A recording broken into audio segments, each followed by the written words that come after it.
Welcome to this week in the world of wrestling. Welcome to TWitWoW, the best wrestling podcast made for wrestling fans, by wrestling fans, on the web today. I'm John, that's my cohort and commentary Ashton, and this is our NXT review. Now this is the go-home show before our evolution next week.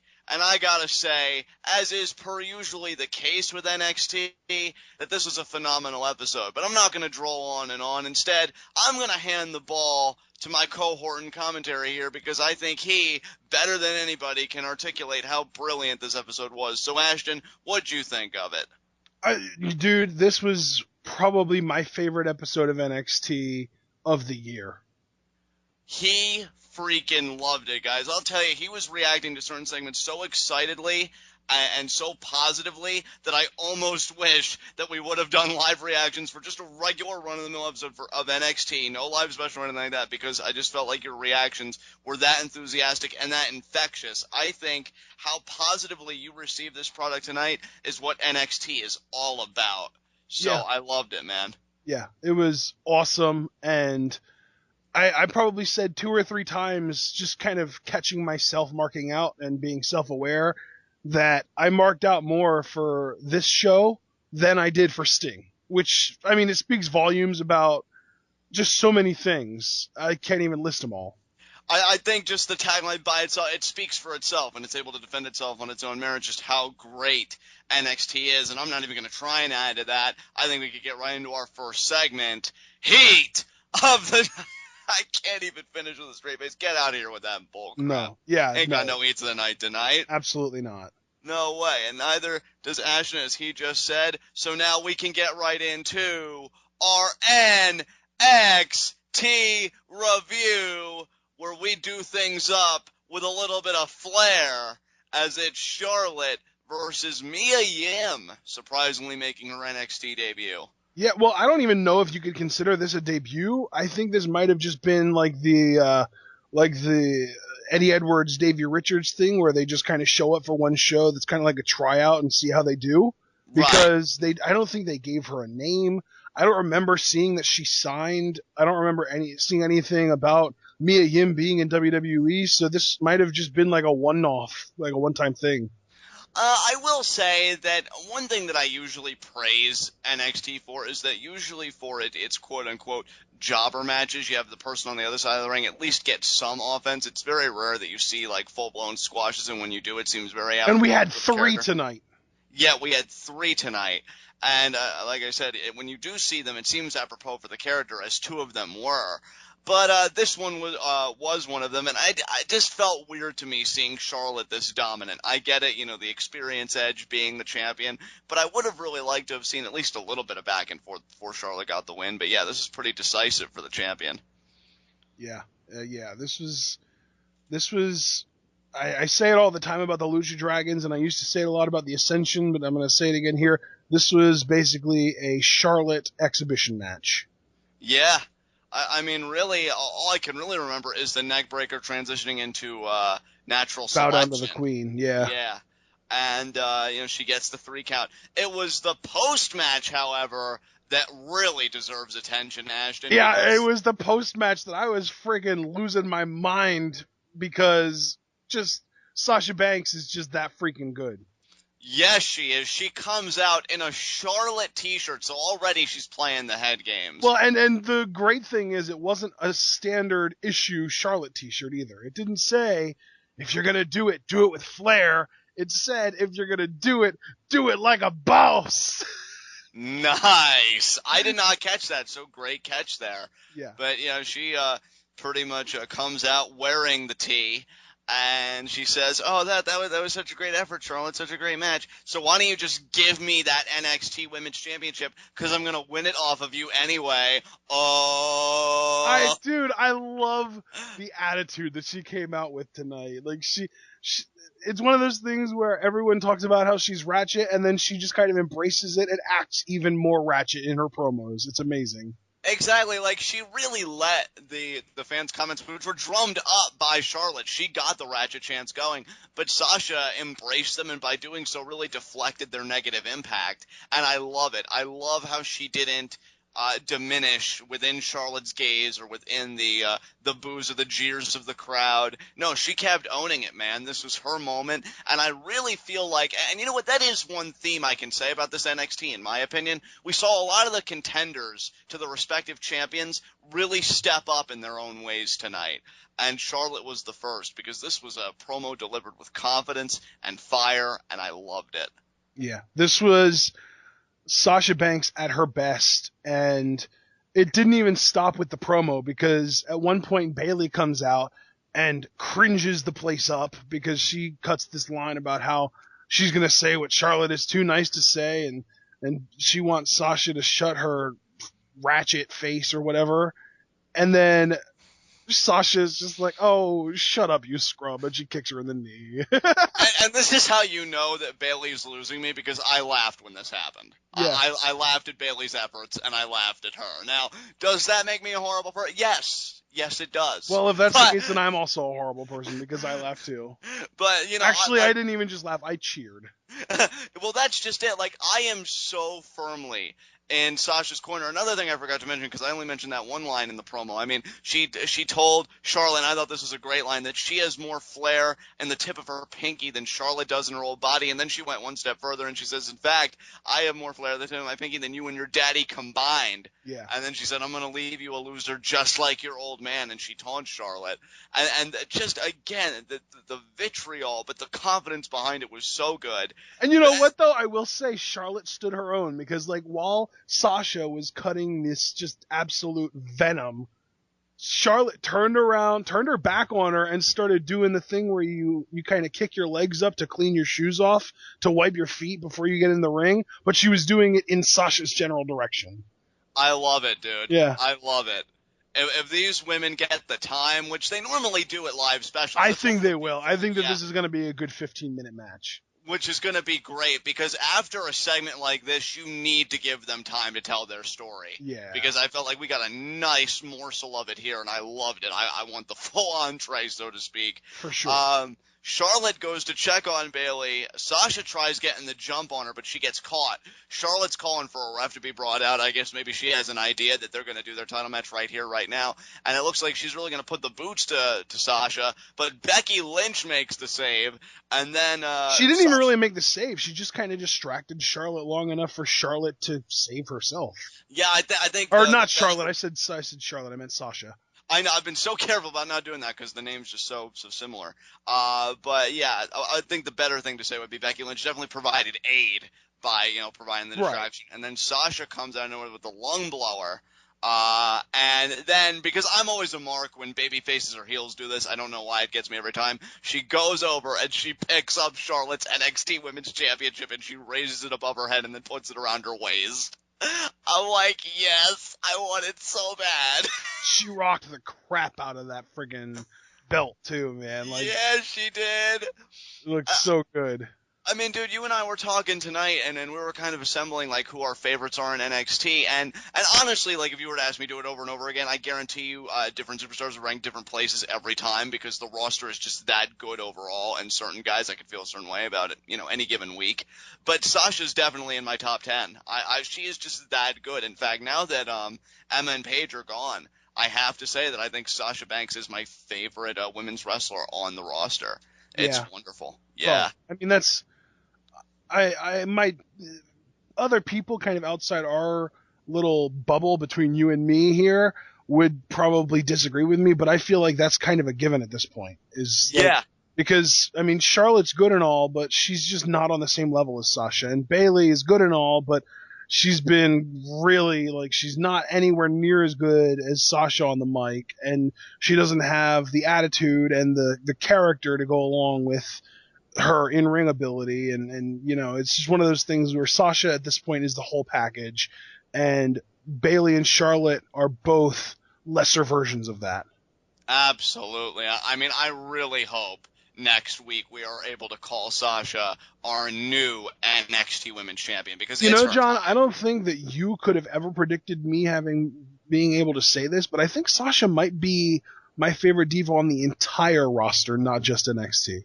Wow. That's awesome, dude. And well Because deserved. I feel like the main roster has done everything in their power to kill Paige for me. Yeah, you know what? It's sad, but I think you're right. I can't even really contend with you on that point. But you know what? As far as Sasha goes, it's well deserved. You know, I've really enjoyed her journey to the championship, which I mean, I guess maybe you could even argue began the first time she lost to Paige and joined up with Summer for the BFFs and all that stuff. I mean, it's been such a story. By the way, for that's Sasha. one thing that does annoy me about commentary is they keep on trying to drill in our heads that Sasha started the BFFs when in fact it was Summer Rae. Right.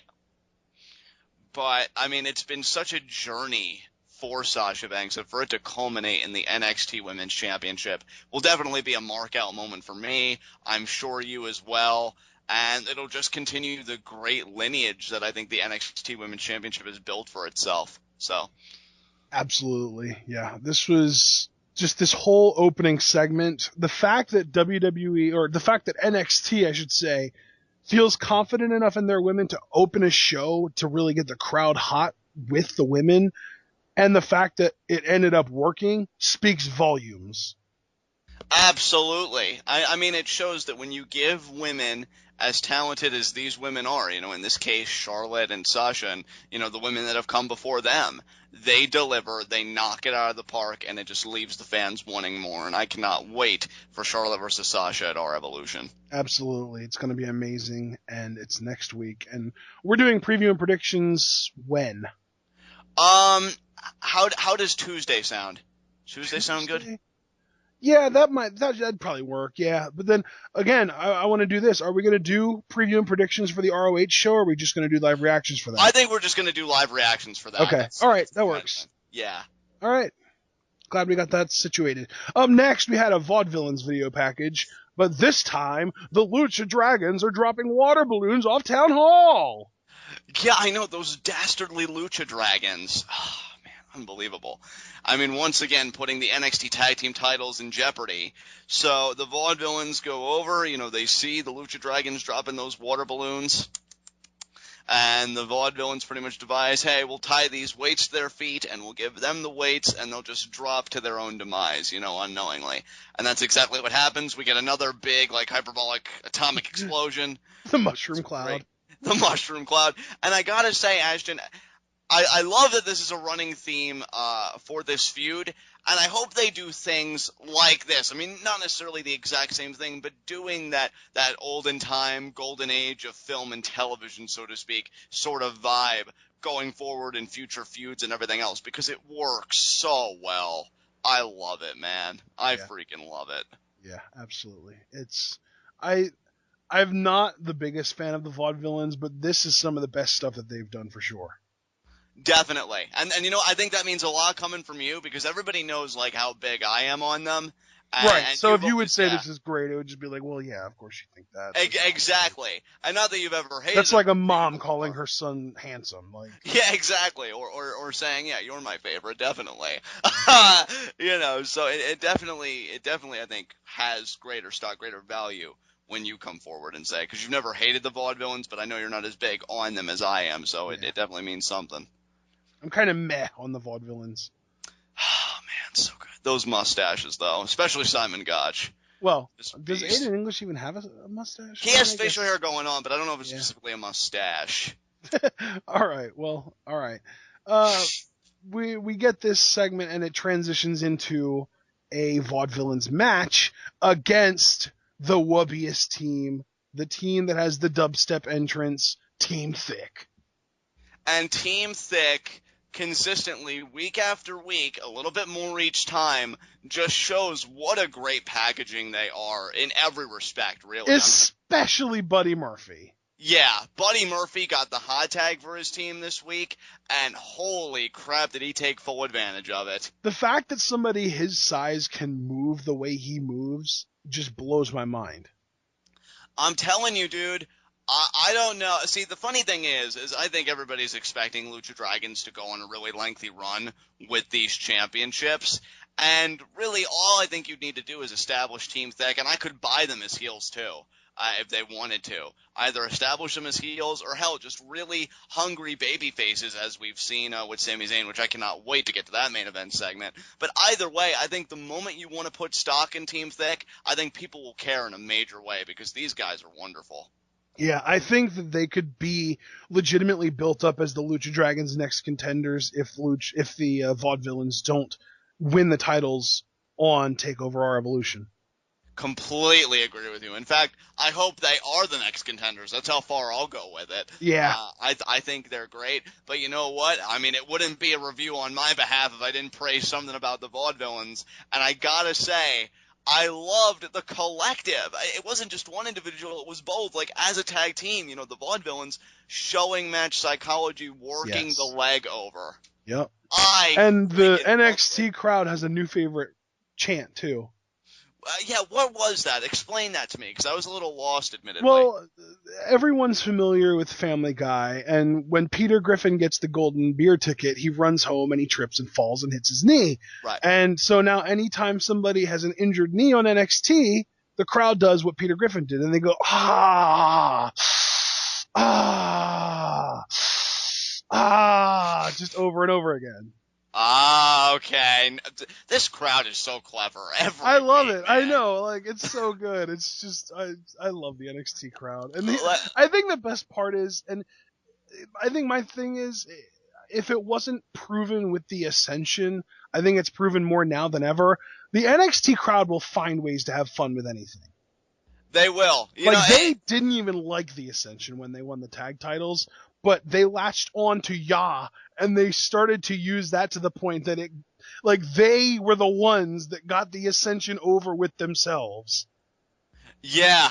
And you know what the funny thing is? Like, normally when we use the phrase smart crowd, we always talk about the ones that, you know, may cheer heels and boo baby faces or whatever the case may be. When I call this crowd, the NXT crowd, an intelligent crowd, I mean purely in terms of creativity. It amazes me the things they come up with, and I love it. I mean, really.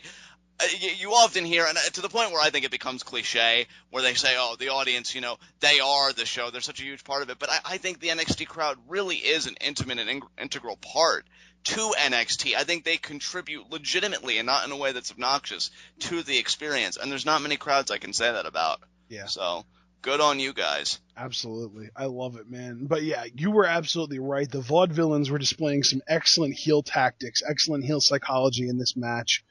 And I love that Team Thick were the baby faces, and we actually got to see the more athletic side of Buddy Murphy, because he had some crazy offense in this match. He did like a spinning heel kick, and then he transitioned into like a flippy get up, kip up kind of thing. It was crazy. It was insane, man. I'm telling you, Team Thick, I really believe with their look in terms of ring attire and, as you say, like the wubbiest theme of all time and everything else, I think they could be tremendous baby faces. I think with a little bit of tweaking. I mean, already with a Team Thick, to me, that kind of has an underlying arrogance to it. I don't know, maybe it's just me. You could make them heels. So they're a very fluid team. They're a very malleable team, but in the best way possible. Yeah. I think really the ingredient, and it's as I said in the beginning, the main ingredient is to care. The moment that the right people care about Team Thick, everybody else will follow. That's how much faith I have in these guys. So good stuff. For sure. All right. So after the Vaudevillains pick up their win over Team Thick, we get a backstage segment with Tyler Breeze and William Regal. And William Regal is disappointed because he can't find Marcus Louise for Tyler Breeze to get a rematch. And Tyler Breeze really just kind of doesn't care. He's just like, oh, that's no big deal. It's not really a big problem that you can't find the biggest Uggo on the roster and that kind of thing. And he's just talking about how, well, I guess I get the night off now. And then Tyson Kidd shows up, and he asks for a rematch with Finn Balor. But, of course, he wants to specify, unless you feel like giving me an NXT title rematch with Adrian Neville. I loved that. And then Regal sets up Breeze and Kidd versus Balor and Itami. And then on the way out, before the segment ends, Kidd gets in the last word, and he points to Tyler Breeze's sweater fur vest thing and says that better not be cat fur. I know. I'm telling you, dude. Everybody knows by now how much I love Tyson Kidd, so I'm not going to talk that to death. But it's the little things. Like, I just thought that was going to be a segment where they just grumble and go about their way. But Tyson Kidd still found a way to demonstrate some of his personality in there in a way that just gets me going. I remember you said, was it oh God, who was it? Who is the guy that you normally say has a direct line to your funny bone? Oh, it was Fandango. Fandango, You yes. said that all the time about Fandango. That's the way Tyson Kidd is with me. Because I don't know, he's such a great douchebag. Like, I love it. It's not even to the point where it's like, ew, Tyson, why don't you try being alone? No, I want more of it. I just want him to be the worst possible person and the best possible person to his cats. It's just amazing.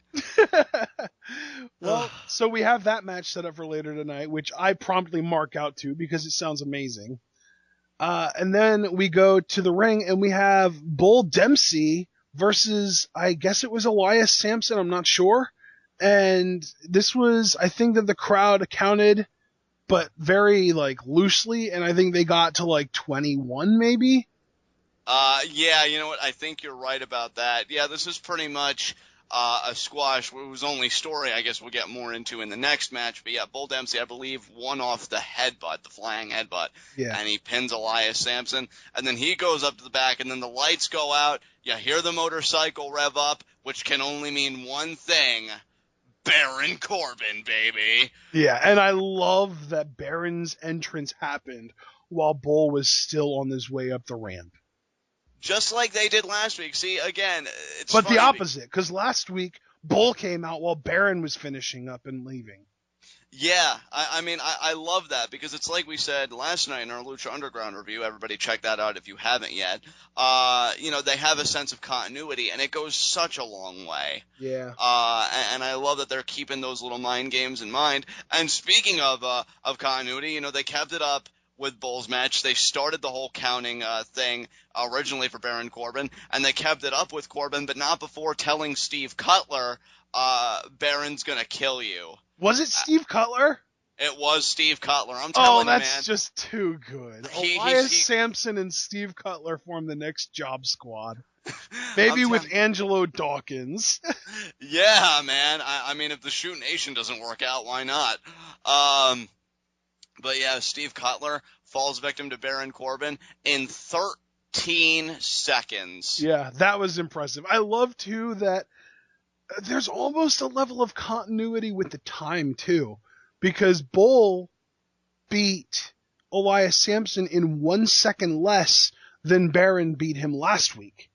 And now Baron comes out and he's like, oh, please, do you really think that 1 second improvement is enough to beat me? And he's like, screw you. 8 more seconds shaved off. Yeah, I'm just waiting for the week where the fans start counting down and whoever's like standing on the other side of the ring knows a little bit about Corbin, so they know what they're in for. So they try charging towards him to get the jump, and he just catches them in the end of days, and he just gets the pin, and it clocks in at like 7 or 8 seconds. Yeah. Yeah. Just like, I'm gonna get you, oh crap! And then 1, 2, 3, it's over. That's not exactly the game plan you should have gone with there, Johnny. Exactly. And you know what the funny thing is? Because I know everything. Yes. Great answer, first of all. But second of all, I know generally, and I don't want to use this word because it may be inaccurate, but it's the best word I can think of, so correct me. But I know how apathetic you and I usually are towards Bull Dempsey, just really not thinking that he has much stock or this, that, or the other. But I gotta say, for this particular program, I've been loving the build, and it actually makes me look forward to him stepping in the ring with Baron Corbin. That's just because we both want to see Baron absolutely demolish him, though. And I hope he does. I don't want to see the countdown clock end too soon, and I do believe that when he steps in the ring with Bull Dempsey, it could be that fact. So I hope not, because I think him decimating Bull Dempsey as if he was nothing more than a slightly improved Steve Cutler or Elias Sampson would just be marvelous. That would do such wonders to shoot Baron Corbin up the card, too. Yeah, I mean, because Bull Dempsey has already vocalized some championship aspirations. Yeah, definitely. And see, that is the trade-off for anybody who is a Bull Dempsey fan, and yes, I do say that legitimately, I'm not trying to troll here, is that clearly I think his stock would take a plummet losing in such a fashion. But I'm sorry, for me, and this is just my personal opinion, I see more value in Baron Corbin being elevated than Bull Dempsey being elevated. So Well, yeah, and you know why? Because Baron Corbin has a unique look. He has a very intense kind of presence about him, and he has certain things, whether it's just like a natural charisma, and like I said, he has the look and he has the entrance, and he kind of just has so much going on for him that Bull doesn't have. Plus, let's kind of address the elephant in the room here. Bull Dempsey is basically a poor man's Kevin Owens, who is debuting next week. Oh, yes, he is. Now, let me ask, was that another perfect segue? You're freaking right, it is. Oh, Kevin my Owens God, he did it again. Oh, my God. It's becoming like sweet chin music's to Randy Orton's jaw at this point. You don't know when it's coming. Why does it have to be to Randy Orton's? Because he sold the sweet every chin now music and then the he'll best. hit an RKO out of nowhere, too. Well, no, actually, I was just thinking back to their feud when Shawn Michaels came back from being punted, and Randy Orton just sold the sweet chin music every time like a boss, and I just love the spontaneity of him getting the move off. So it's kind of like you, because you never know when that segue is going to come, but it always will, so you got to brace yourself. Well, I mean, I did do a pretty good segue here, but I do really just want to point out Bull Dempsey really is just a poor man's version of Kevin Owens. Like, they both are the overweight kind of old school killer type. And then we get into the Kevin Owens vignette. And this was one of the best vignettes I've ever seen, even if you include everything that's been on NXT, because they actually went into acknowledging his indie history, which is huge. Because even though every now and then with guys like Devitt and Kenta and Neville and Sami Zayn, all these guys, they'll be like, oh, he traveled the world before he got to NXT. They never straight up acknowledge his history on the independent circuit before he even shows up. What I love about this is twofold. One, echoing your points, it establishes a very rich backstory for Kevin Owens, which to go out of their way to do that for a guy who hasn't even stepped foot in the ring yet just shows you that they know how it's all going to turn out, so they just want to capitalize on it immediately. The second point, and this is what's intriguing to me, they establish a chronology of sorts here. Yep. Because they talk about everybody he knew that got this opportunity before he did. And it's worked, too, because it's true. It's true. And you know what? I think, if I'm not mistaken, because I know Ashton's been saying it for the longest time now, how everything's going to play out. So you must have been marking out, if I'm correct saying this. I think they concluded on him saying Sami Zayn's name last. Was it Sami Zayn or was it Adrian Neville? Because I think it was Sami Zayn. I don't remember who was last, but I feel like he spent the most time on Zayn. Yeah, Zayn. Because he talked about how he and Zayn were good friends for almost 10 years and how they called him first. Like, oh, I get goosebumps just thinking about it, man. Just that was such a great vignette. And then the closing line.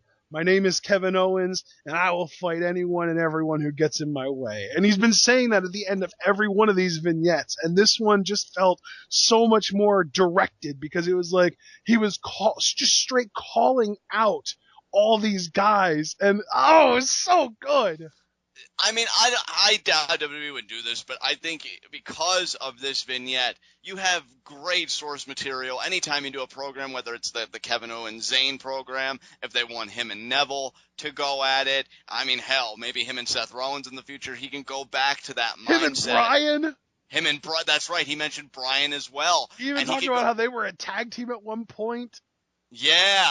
And I'm telling you, he can go back, and everything he said about those guys, he can flesh out and turn into full-on promos that I think would blow the crowd away. Because, I mean, just ask Punk how that works out when you put enough realism and personality in promos like that. It grips people. You know what they say, man? You've got to tell 10% of the truth, and they'll believe 100% of the lie.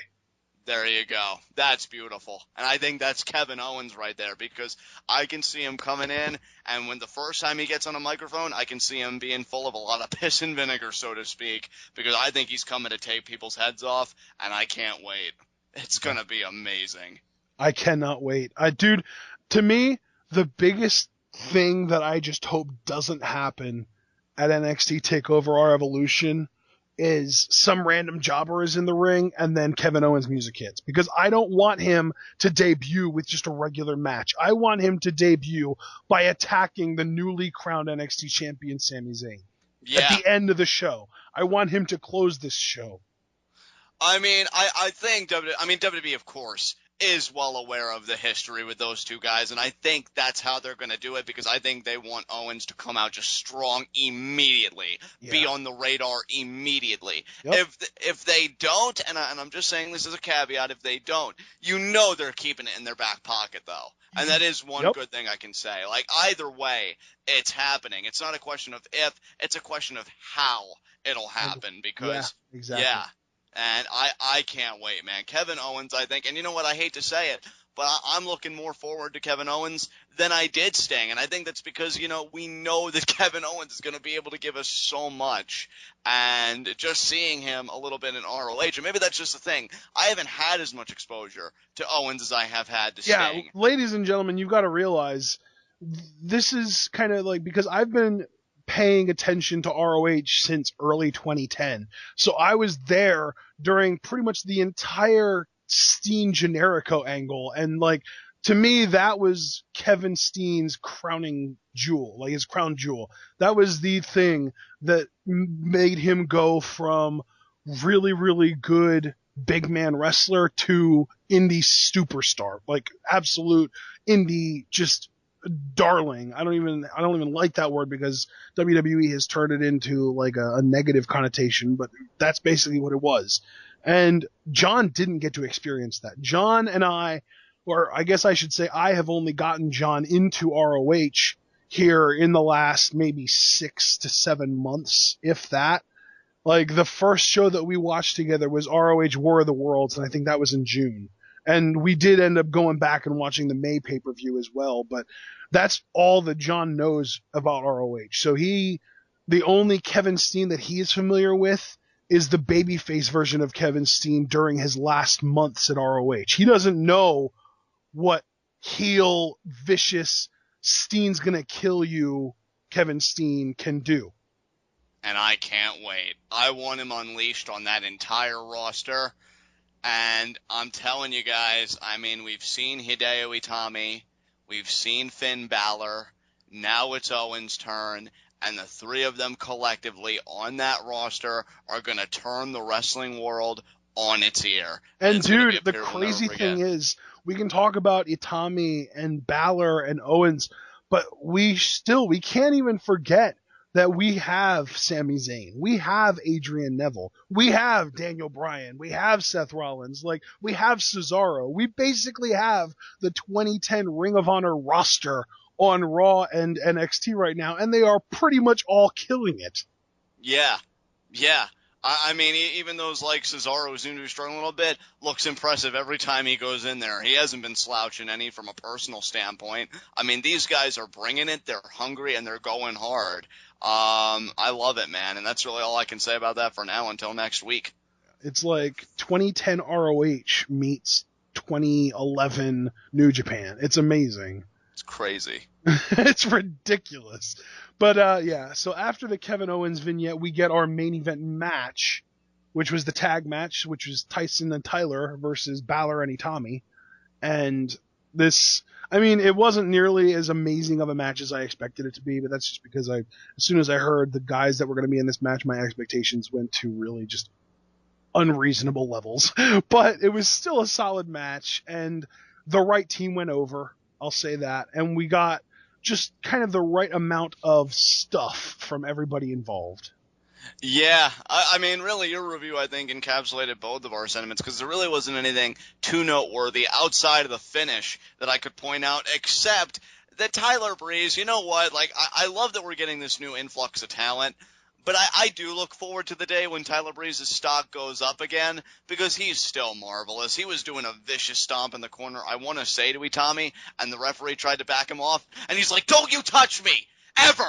And I'm just like, oh my god, it never gets old. Like, I love it. So, yeah, Tyler Breeze, I'm still looking out for him too, because I think he's absolutely wonderful, and I hope he isn't overlooked in the future. But I'll tell you what, he wasn't overlooked by these two guys, because he was victimized straight up in the finish. Double stomp by Balor to the back of Breeze's head, and then Itami gets a nice measured kick to the back of it for a good measure and gets the pin. Just crazy, man. Yeah. Just destruction. Yeah, and then after the match, Balor, what did Balor say to the Ascension? I'm trying to recollect his promo. I think he said you better bring everything you've got, because I'm going to be bringing something you've never seen before. Oh, man, hyping it up so good. I know, he's going to be wearing body paint next week in the live special. If you guys aren't familiar with New Japan or Prince Devitt or any of those things, do Google images of him, like Prince Devitt New Japan should suffice, and see some of the body paints he does. It's unreal. I can't wait, and I hope that's what he's referring to. Oh my god, because we even said, I think it was on TWitWoW, and I hope it was TWitWoW anyway, that you and I had a discussion that he would reserve that paint for live specials and big events. Yeah. So good, so good. All right, so that was that, and then we get to our main event segment. Adrian Neville and Sami Zayn. Dude, this was awesome. It was short.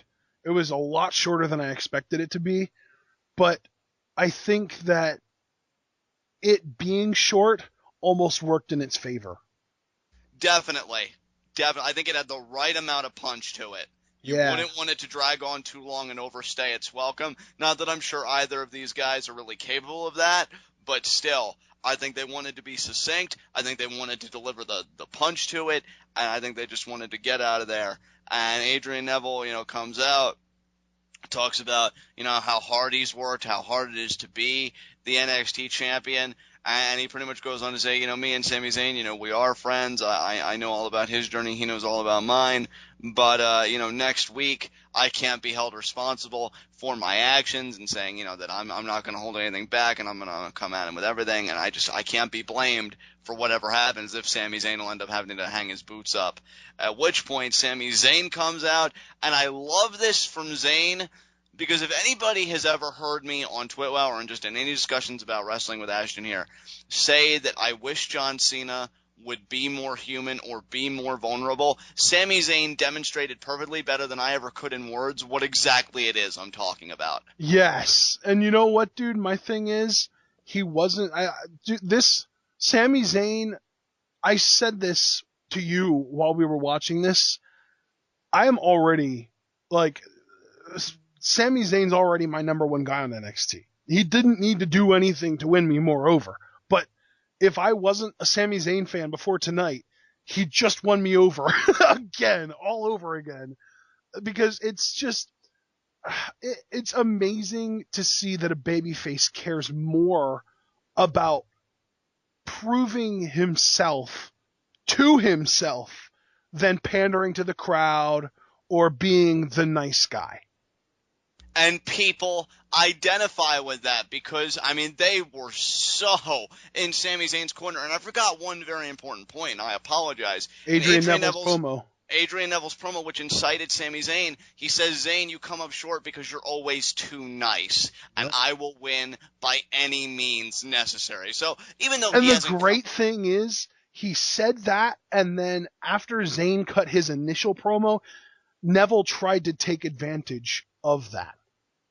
Yeah. Because Neville talks about how there is a very core difference between me and Sami Zayn, and that is that he cannot win the big one because he is too nice, and I am willing to do whatever it takes to win. And then that's kind of part of what prompted Zayn to come out. And then Zayn starts cutting his promo, and then when he finishes telling Neville that basically screw off and stop trying to act like you control my life, Neville says, look, man, I didn't mean any disrespect. I consider you to be a friend, and it'll be an honor to stand across from you on next week. And he reaches out his hand for the handshake. And it's like, don't take Zayn's kindness for weakness. And I think that Zayn kind of started to feel the kindness turning into weakness, and he freaking snapped, and I loved it. Yeah, immediately retracted the hand and said, no, this is where it all goes wrong for me. Every time. This is where I always take the wrong turn, is always showing that kindness and just being too nice and letting it cloud my judgment. This isn't about our friendship. This isn't about you. This is about the NXT Championship. And then he slaps Adrian Neville across the face. And he says, you understand that? He says, I'm coming for that NXT Championship. And he leaves.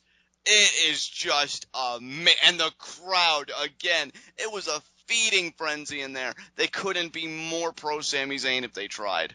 And the best thing is, as heelish as Adrian Neville is kind of acting, he's not a heel.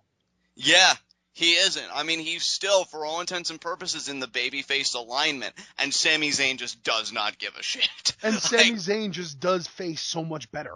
He does. Well, look, what Sami Zayn is, and I don't want to go on a tangent here, folks, but I'm just going to level with everybody. The kind of babyface that Sami Zayn is the kind of babyface that I think this industry has needed for so long now. Because even as much as I love Daniel Bryan, I have to say that I think Sami Zayn does Despair and everything else even better after He's this. a better actor than Bryan. Yeah, definitely. I feel like you want to talk about top baby faces and pet projects, and I know me and Ashton have had this discussion to death, but it seems like Roman Reigns is the new mold for that spot. But I think Sami Zayn embodies what a modern-day baby face looks like. We struggle every day. Skinny ginger Seth Rogen? Skinny ginger Seth Rogen, yes, but at the same time, a guy where life's going to kick you in the teeth. Hey, if everybody's a winner, that means no one is. And you are going to fail, and you are going to lose, and life is going to suck. And Sami acknowledges that. I love how he doesn't try and put this glossy veneer on it and convince himself that everything's going to be okay. Yeah, he's not trying to blow smoke up anyone's ass. He's not. He confronts it head on and he says, you know what? It sucks for me right now, okay? It sucks when something you love and you're so good at it and you're so close to the pinnacle of what you're so passionate about and it gets ripped away from you time after time after time after time. I think that the one thing that I wanted him to say was that he is better than Adrian Neville. I wanted to hear Sami Zayn say, I'm better than you, Neville, and I'm going to prove it, because and he doesn't even need to get super wordy about it, but say, I'm better than you, and the only reason you've beaten me so far was fluky crap. See, and I think the only reason they held back, even though I completely agree with you, I think they want to be very careful with the language that even a fired-up Sami Zayn uses. Yeah. Because Adrian Neville, again, hasn't come out as the heel in this equation. They don't want to blur the lines, I think that. John, can you think of a better booked face versus face feud than this? No. And you know why? Because I think more often than not, WWE is so scared to do face versus face because how do you write that program? Well, they just found their answer.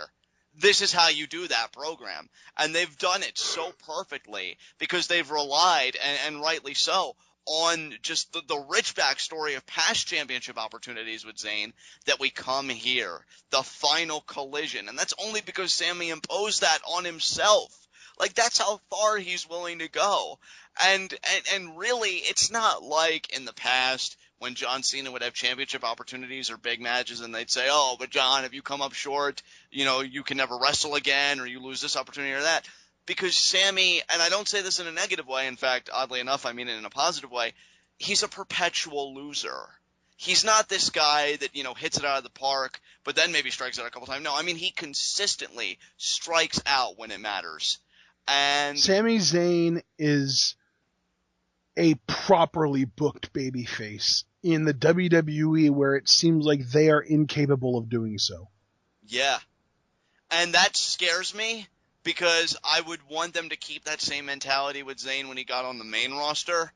And that right there, what you're about to say, is exactly why I'm so happy that he's most likely winning the NXT title, because that extends his run on NXT by at least 3 months, in my opinion.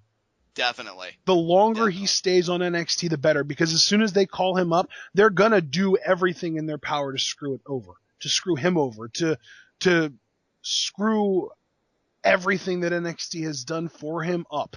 And I think he's talented enough to overcome that, but it's going to take a heck of a lot longer to overcome crappy booking than it's been for him to embrace good booking. Yeah, absolutely, man. I mean, I really couldn't have said it better.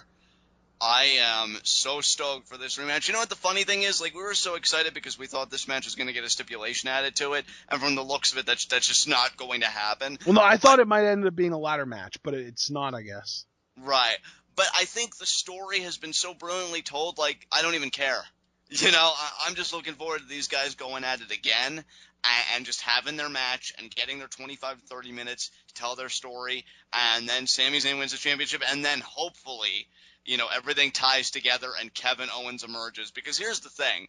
Sami can win and he can be jubilant and triumphant about it, but how pissed is he going to be that even when he has his moment in the sun, that too gets eclipsed by the debut of Kevin Owens? Like, it just never ends for Sami Zayn. Even when the parade is about him, it still manages to rain. And, yeah, it's not going to be a good time for him. You know what? I just thought of something.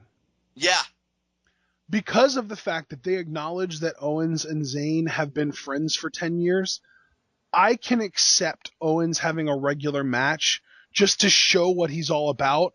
And then afterwards, when Zayn wins the title, if he comes out to act like he's like celebrating with Zayn and turns on him.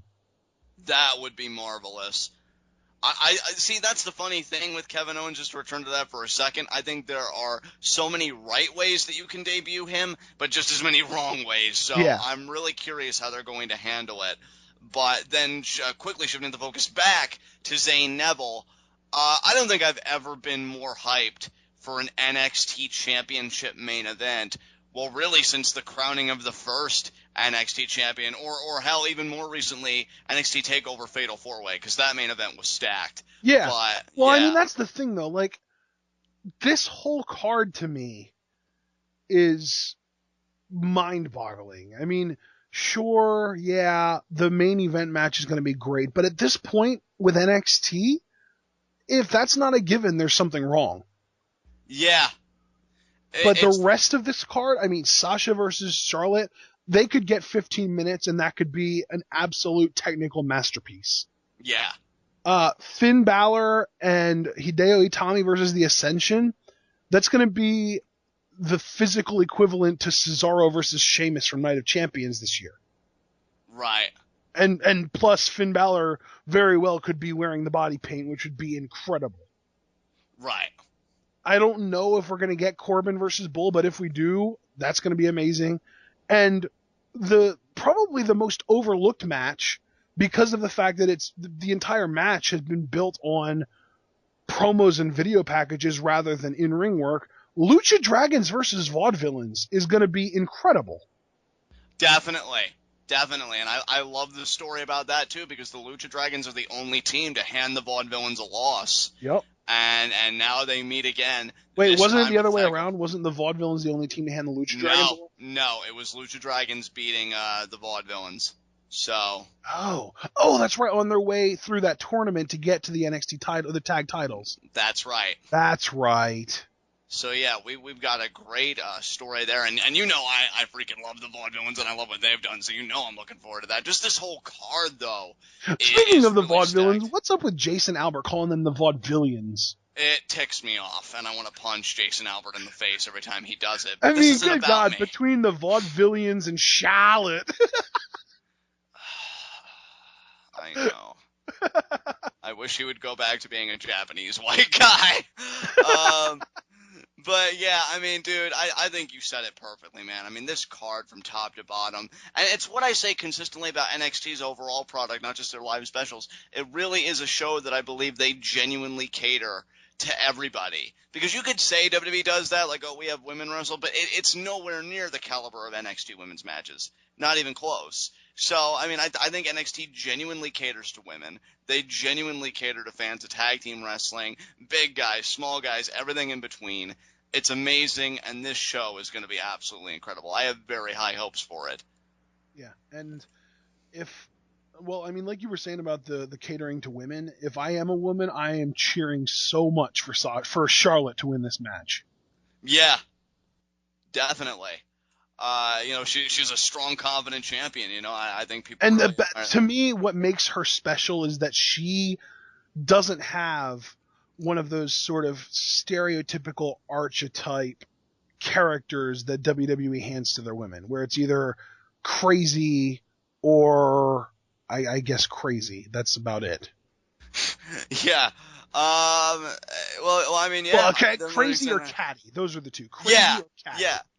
And Charlotte just goes out there and she does business. I love it. And it's like Sasha is catty, but she takes it to a different level. And then Bayley is neither one of those because she's not crazy or catty. And then Charlotte is neither one of those. And just NXT, just with those three women, is already leaps and bounds better than the entire WWE Diva roster. Definitely. And the worst part is, to me, we can say that all we want, but at the end of the day, it's not about the performer. It's about the booking. And if the WWE Divas roster on the main roster were in NXT, they would be getting booked better. And if whatever you want to say, the NXT women go up to WWE on the main roster, they're going to start getting booked like crap too. So it's a terrible situation, but at the end of the day, stay in NXT as long as you can, because I mean, I guess Paige has a couple Divas titles under her belt, which is amazing, but now who cares about her? And that's such a shame because, I mean, here was a woman that when we were talking about her when she was down in NXT, I think it's you who said, and I still stand by it, I still believe in your words, and I'm hoping you do too, that she was going to go down as one of the greatest women's wrestlers of all time. I'm sure she will eventually, but as of right now, they're not giving anybody any reason to care about her. I mean, she just lost at Survivor Series in a full 4-0 sweep. Yeah. And I mean, I know work is work and you're always going to take the bumps and get hurt no matter where you are, but I really would. If I'm a performer, I consider NXT a vacation where I'm valued. I get to experiment creatively, try new things, really discover myself if I need to, and just have some of the best matches that I may ever have in my career. And just the idea that we're getting a card like this, that to me, I'm already thinking that this may surpass TLC, and I'm just being honest. Oh, absolutely. Next week is going to be bonkers. We have ROH Final Battle on Sunday, and then freaking NXT Takeover R Evolution on Thursday. It's going to be amazing. Absolutely, man. And, that really wraps up my thoughts about the whole NXT card and everything else. So do you have anything else you want to say? Absolutely not. All right, then. In that case, this has been NXT. This has been TWitWoW, the best wrestling podcast made for wrestling fans, by wrestling fans, on the web today. I'm John. Wait, are we not doing high spots, low shots? Oh my God! Holy crap! Oh wow, that's embarrassing. High spots, low shots. Well, I could say I make myself honorary low shot with that. But more importantly, my low shot, I think I'm going to say, is Bayley. Yeah, that's a good low shot. Tried to come out acting all tough, and she just gets taken down a peg, or should I say, a leg. Ha! Yeah, she had a horrible night. She sucks. So. Wow. What a leap. There you go. So who's your low shot? My low shot is going to be, oh man, you know what? My low shot is going to be Adrian Neville, because he got outshined in every way imaginable tonight. Yeah. And next week, he's going to lose his championship. I hope so. I can't deal with another Sami Zayn loss, man. I think I'll be psychologically scarred, and I didn't even eat the pin. Yeah. So great choice there. My high spot, and I know we've been talking about a lot of guys all night, but I gotta be honest, Baron Corbin keeps the clock running at a very short time, continues being dominant, and most importantly, keeps being over an investable commodity with the NXT crowd. Yep. And I think that's the important thing here. So Baron Corbin's my high spot. Well, if that's the case, then I'm going to go the easy route. My high spot is Sami Zayn, because he stole this freaking show in about 2 minutes. And dude, I'm glad it's apropos that you have made Sami Zayn your eyes by, because you've been championing him since day one and supporting him every time he gets an NXT championship match. So it's fitting for the Go Home show. I like that. Heck yes. Now, with that said, and accurately this time, this has been NXT. You don't have any other segments? No, we don't have any other segments. Okay, go ahead.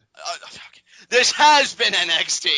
This has been TWitWoW, the best wrestling podcast made for wrestling fans, by wrestling fans, on the web today.